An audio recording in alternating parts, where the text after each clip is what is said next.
Hello po mga kababayan, si Dante Maravillas. Right now, yung ating Pangulong Bongbong Marcos may pa-press con. Kung kaninang umaga, gumawa siya ng video para i-update tayo sa mga personalities na nasa kote after na gawin yung manhunt doon sa mga sangkot sa flood control scandal. Ngayon, may relasyon pa rin ito sa flood control scandal, pero nag-hold siya ng press conference para i-update tayo sa mga ginagawa ng ating gobyerno, ng ating Pangulong Bongbong Marcos mismo. So, ito siya, mga kababayan. All of this. Pakinggan natin. All of this catharsis that we have to go through. What have we learned? One of the things, isa sa pinakamahalagang bagay, na maliwanag na lumabas sa lahat ng mga investigasyon, sa lahat ng mga pangyayari, ay nawalan tayo ng transparency. Hindi nakikita ng tao kung ano talaga ang pangyayari sa loob ng pamahalaan. Kaya naman kung ano-anong ginagawa, walang nagsusumbong dahil hindi nakikita na itatago nila. Etong mga wrongdoers na ito, tinatago nila yung kanilang kalokohan. Dahil hindi naman masilip ng pangkaraniwan na tao o kahit ng mga opisyal kuminsan. Maalala ninyo, there was a case that a governor wanted to inspect a flood control project. Yung kontratista ayaw papasukin yung governor doon sa mismong sa Occidental Mindoro yon. Pinigilan yung governor.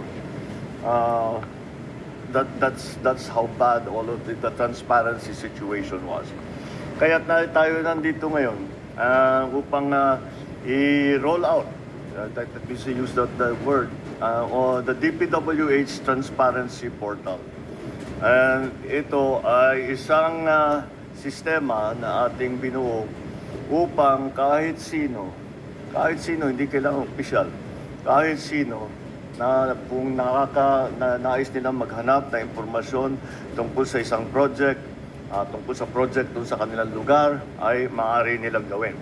Kaya ito po, yan yung that is the title DPWH Transparency Portal po. Let us use, namili kami para madaling pag-demonstrate, namili kami ng halimbawa, itong Eliseo Trinidad Access Bridge Project sa Pampanga River.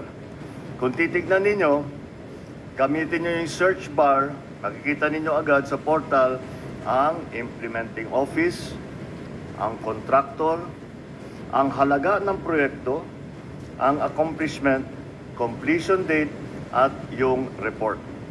At agad-agad, kung meron kayong tanong, may issue tungkol sa proyektong yan, pwede niyong pindutin ang report. Yan.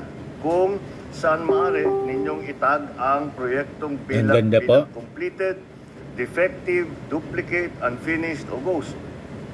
Kung hindi naman, pwede ninyong makita ang ibang impormasyon pa tungkol sa proyekto tulad ng location data, kung nasaan, pati may lagay natin sa mapa, ang location data, map view, at saka yung eksaktong location ng proyekto.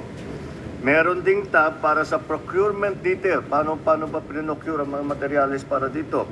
Kung saan naman makita ang approved budget para sa isang kontrata, mga petsa ng procurement activities, kailan yung mga buying dun sa mga sa gamit, kung kailan na-advertise, kailan pinabid, kailan inaward, at iba pang mga detalye ng mga kontraktor na lumahok sa bidding at ang mga winning bidder.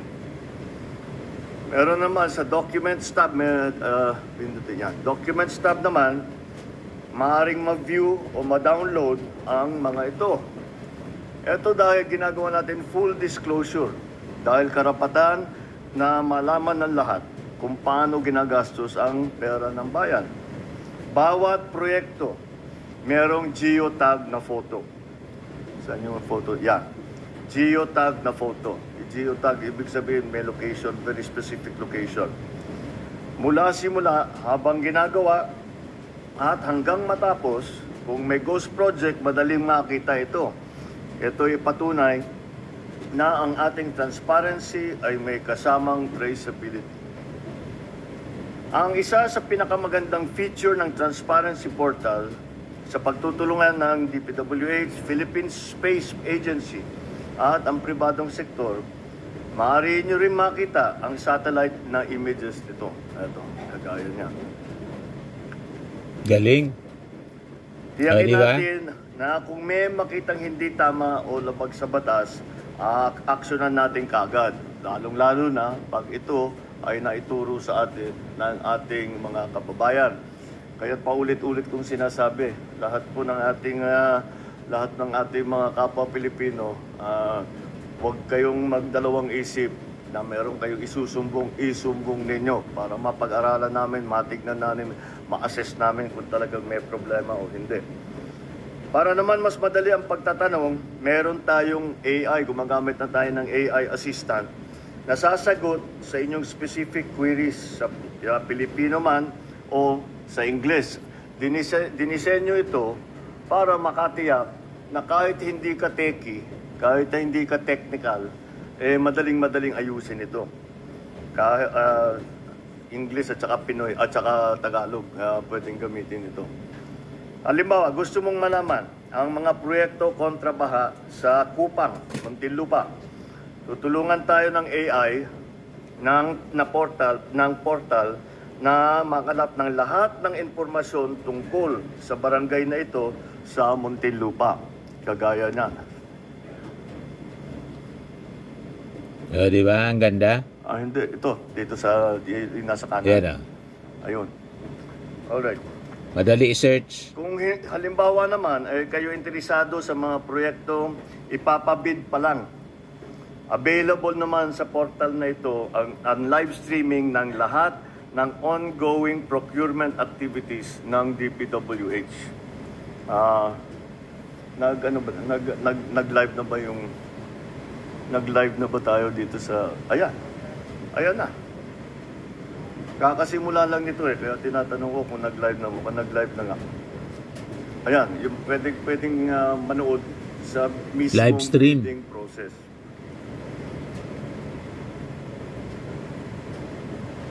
Gaya na lamang ng mga proyekto ito ng DPWH sa NCR na kasalukuyan ay pinapabid ngayong araw. Ito na nga, pinapabid ngayong araw. Ididirekta tayo ng portal sa page kung saan maaari ninyong mapanood live ang bidding process. Ito mas komprehensibo sa ating Sumbong sa Pangulo website dahil talagang napakarami na ang informasyon. Ang Transparency Portal ay hindi lang isang website. Ito ay isang pangako. Ito ay isang sagot na digital na pader laban sa korupsyon ay magpapatibay sa ating paniniwala. Ang pamahalaan bukas, tapat at nakikinig sa sambayanan. Kaya hiyakatin natin ang bawat Pilipino na makialam kayo, magtanong at mag-monitor. Gamitin natin ang bagong portal na ito. Magkasama natin itayo ang isang bagong Pilipinas mas maayos, mas matibay na infrastruktura at buo ang tiwala ng tao sa kanilang pamahalaan. Maraming salamat. Meron na ako idadagdag. Meron na rin palang portal just as a postscript. Meron na rin ganito ang SSS at saka ng PhilHealth. Kaka-report ng DICT sa akin. So this is one of the reforms na nanggaling sa aming natutunan sa experience na ito, sa kakaimbestiga, sa kakahanap sa mga proyekto na flood control na talagang marami ang problema. Kaya sa aking palagay, alam nyo, the sunlight is the best medicine. So open everything up to the sunlight because the people need to know. I hope that this will satisfy our need and our desire that with the process now that people have no faith in, na walang katiwa-tiwala ngayon ang taong bayan. Hindi mo naman sila masisi, pero wala silang tiwala sa sistema ngayon. Ay sana naman ito ay maibalik natin ang kumpiyansa ng ating mga kababayan sa ating pamahalaan. At I know it is just the first step, but it is just the first step. We will keep going on this. All right? Maraming salamat. Thank you. Thank you very much, Mr. President. Ang unang tanong po, Mr. President, kay Raquel Bayan ng Radyo Pilipinas. Good afternoon po, Mr. President. Sir, yung sumbong sa Pangulo Portal naging... Dito pa, sir. There you go. Oh, there. Sir, yung sumbong sa Pangulo Portal, naging effective po siya kasi may direct access po kayo doon. Kayo po mismo yung sumisilip ng mga information na dinadala doon. With this transparency portal, sir, magkakaroon din po ba kayo ng access dito? And if not, paano po tayo makakasiguro na tama yung mga information na ilalagay dyan? Good question. Oh, tama. We have to, kasi kailangan talaga paulit-ulit natin tinitignan ito. To make sure, first of all, that kasi baka mapalitan yung mga information, baka mapalitan yung mga numero, mga date, whatever it is. We will make sure, we will be constantly monitoring this. Mabuti nga na may AI na kasi that makes the job much easier. That it will make sure that the data has not, the base data has not changed. You can already program it to do it every second. Di ba? So, yes, we will employ all of those tools. Ang susunod na tanong, Mr. President, related pa rin sa portal, Evelyn Quiroz. Mr. President, clarification lang po. Ito pong portal, ginawa po ng DPWH with the help of PADC, Philippine Aerospace. Yeah. No, they came in doon sa satellite imaging. Okay. Doon na yung pinipicture nung ano. Doon po sa... Oo, kasi pag may request kami na tignan itong project na ito, actually monitoring din yan I don't know if you noticed, one of yung picture na pinakita namin sa iyo was a work in progress hanggang natapos. It was a flood control type na mahaba. It started saan yun? Yung tinitingnan natin kanina.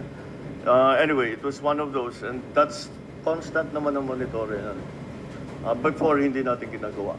And then, follow up po, Mr. President, pinakita po kanina dito yung actual bidding po sa isang lugar kung saan man pong DP District Office. Pero yung pre-qualification po ba, yung PIPA, yung before po na actual bidding, kasama din po ba dito sa portal natin? No, because the pre-qual is not sabak na lang yung pupunta. Yung sa the pre-qual is not done like that way. The pre-qualification is done in an office, pinag-uusapan na kinokonferensya yan. So it's not useful for anybody to watch it. Pero kung merong ginagawa doon sa pre-qualification, lalabas sa bidding yan Ba't yan lang ang nag-bid? Ba't nawala si ganito, si ganyan? Diba? Lalabas at lalabas yan Mr. President, last question na lang po. Sure. Yung pong sinabi nyo kanina, nag-start po yung from anong agency, how much, sino po yung contractor, yung pang hanggang sa matapos, meron po tayong picture from start to finish. Pero na-consider din po ba ng DPWH na, kasi po ito pong na-file natin ng mga cases sa Sandigan Bayan, kasama po sa mga inisyong na warrant of arrest, yung po sa mga district offices na mga chief ng planning, sila po yung nag-review o tumitingin po actual sa mga project. Kasama po ba yun na kinonsider din po na pwedeng private na lang po yung para mga PMO na ginagawa ng mga private offices po? Hindi ko naintindihan. Kasi po ngayon, bawat district po, meron po tayong tinatawag na hepe ng planning, Sure. Ano po yun? Secretary. Sila po yung titingin po ano po yung actual. Yun nga po, dito nga po nagka-problema, hindi ho ba napapalusot? Na-consider po ba, or pwede po ba natin i-consider na magkaroon ng private mga engineers, yung mga PMO na tinatawag po? Para maiwasan po yung maulit ito. Kasi po ang purpose po natin ay maiwasan to, mas ma-resolve. So, pwede po bang ma-consider yun? Sa private, yun po ang alam kong ginagawa, Mr. President. Thank you po. Third party? Pwede. Third party inspector? If that's what's necessary, I just hope it doesn't. Basta hindi patagalin yung proseso, bakit hindi? Who will pay for it? Thank you, Mr. President. The next question from Maricel Halili. Good afternoon. Good Sir, afternoon. on other issue, After the statement of Malacanang that E.S. Bersamin has voluntarily filed his resignation, E.S. Bersamin also spoke to the media saying that he was asked to resign. So, sir, first, was he asked to resign? Why did you decide to let go of both E.S. Bersamin and Secretary Pangandaman? And what does it say about the cabinet that E.S. and Secretary Pangandaman were dragged into this issue? Well, you know, the question about Chief Luke and myself, wala, nag-usap na kami. And we understand each other, and we decided to keep it between ourselves. There's no bad blood, there is no acrimonious feeling there, so that's fine. Si Sec Mina, because her name was dragged into the whole thing. So you know, it makes it clear that whatever is going on, kung ano man ang mga questioning, kung ano man ang mangyayari, we want to be sure that she's not in a position where she might be suspected of influencing all that. Kasi when she's out of government, wala na siyang influensya. So hindi mo masasabing inayos niya yung kaso niya. Thank you, Mr. President. We have time for 2 more questions, Mr. President. All right. Anna from GMA News Online.